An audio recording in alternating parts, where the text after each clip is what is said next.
half dye.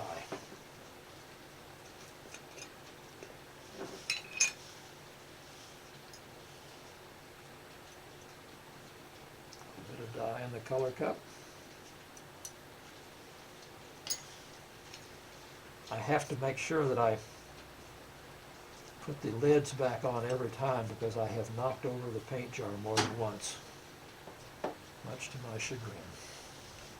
Okay, so here we go. This is color number 2, and I'm going to try to just go around the perimeters of it and gradually widen out. So,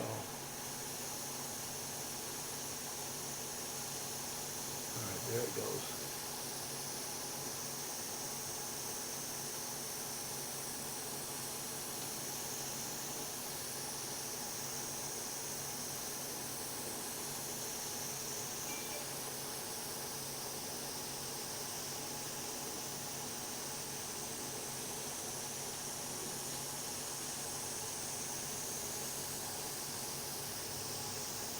And what this color is doing is just giving a little bit of definition to the first one we put on.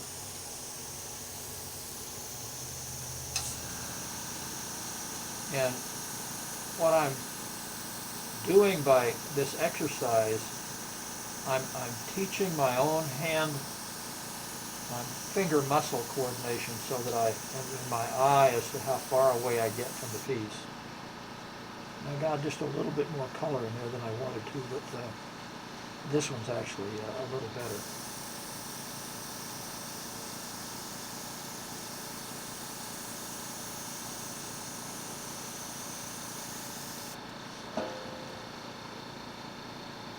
Let me turn around and look. Yeah. Okay, so a little bit of dye left in the cup, so I'll do that out. Spray it out so I get all the dye out of the brush.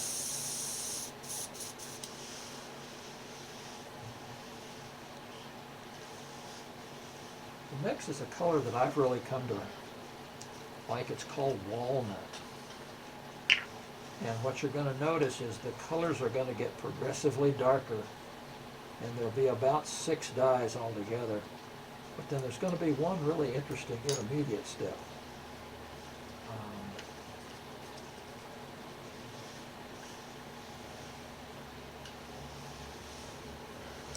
Okay, air on, and I'm a little closer now.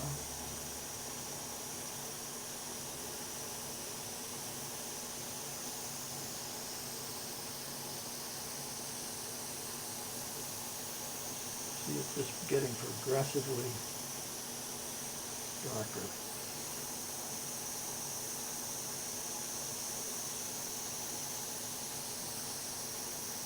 I hope you're picking up how much I'm able to control the color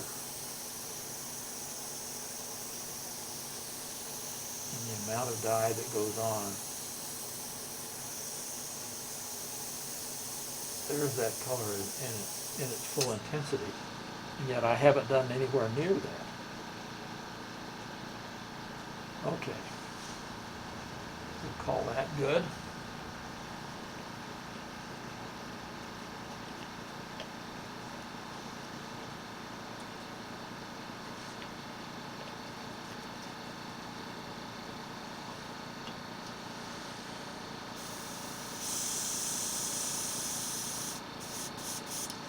The next one is a color that all by itself I don't like, but it has a really interesting place in a project like this because it blends well with the other dyes. And this one is called chocolate. And here we go. Air on. And I'm getting just a little closer. You can see that I'm just, with each dye that I put on, it's just getting a little bit darker. Now, as I've moved up here, I've pushed my finger forward. The dye is no longer flowing, but the air is still on. That's another technique that I've picked up that people advise me to use, and it provides a lot more control.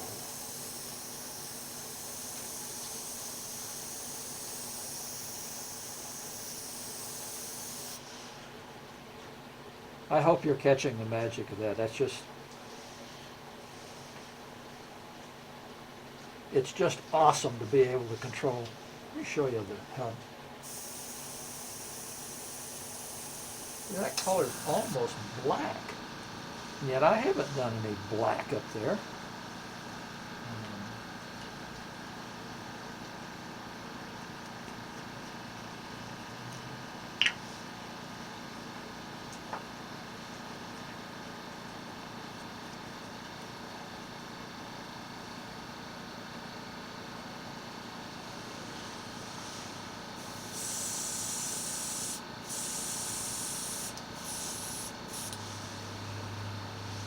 Okay.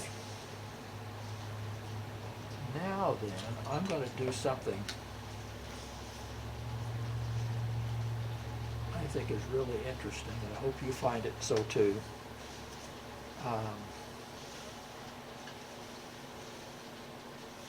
I'm going to put some red on it. And it's not a lot, but it will provide some interesting highlights.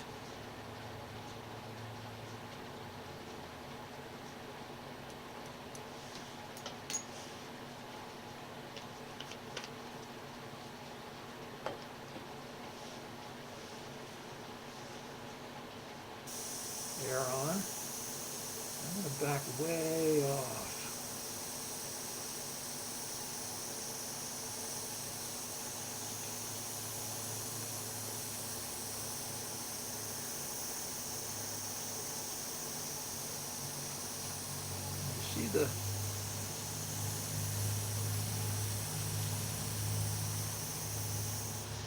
You see the red highlights that came in there?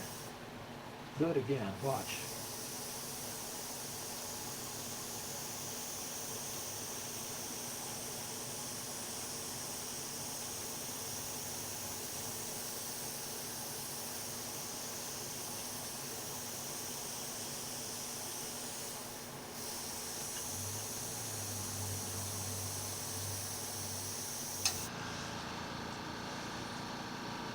I hope you can see that.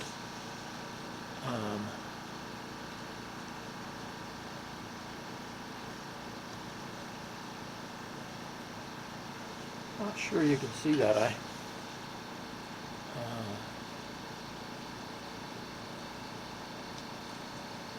As I'm looking at the camera, I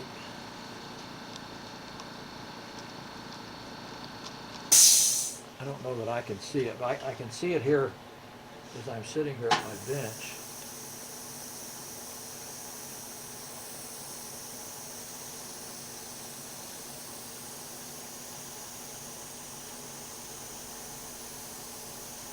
I'm going to make it just a little darker than I ordinarily would, so hopefully you can see this.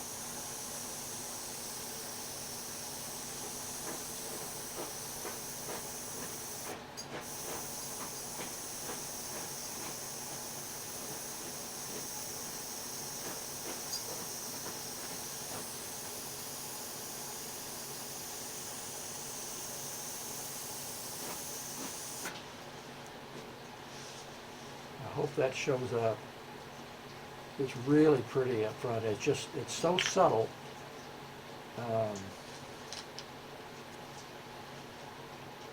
And again, I think the magic in it all is being able to control the color. Oh, I need to do something else over here while I have the red out.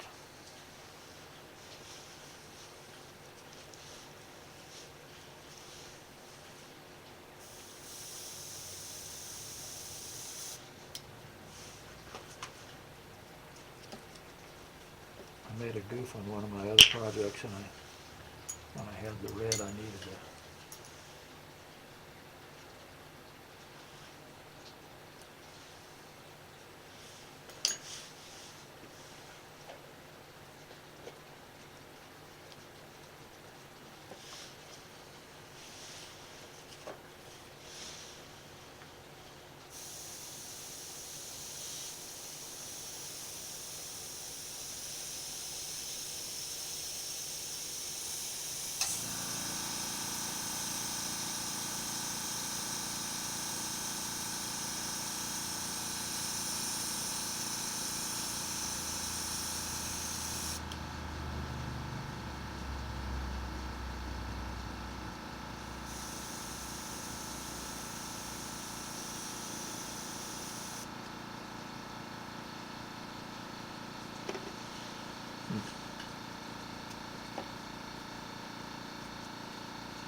Okay, the last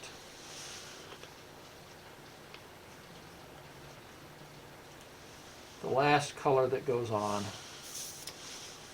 is this one that you saw me use earlier called Show Brown.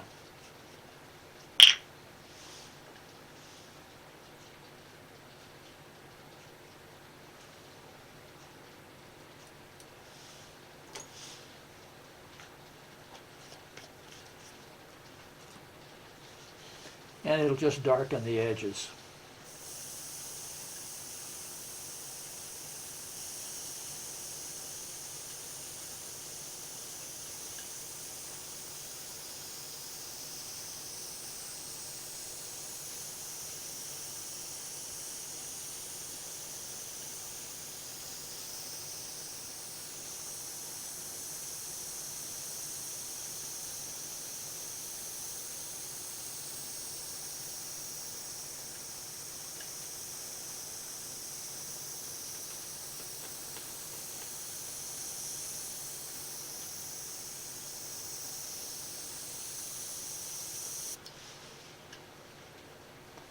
And that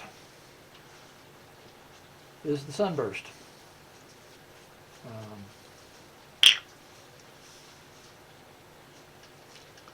I hope what I call the magic of all this is coming through. It's a technique that I never dreamed was possible, to be able to put, I mean, 1, 2, 3, 4, 5, 6 different colors of dye on a piece like that and achieve that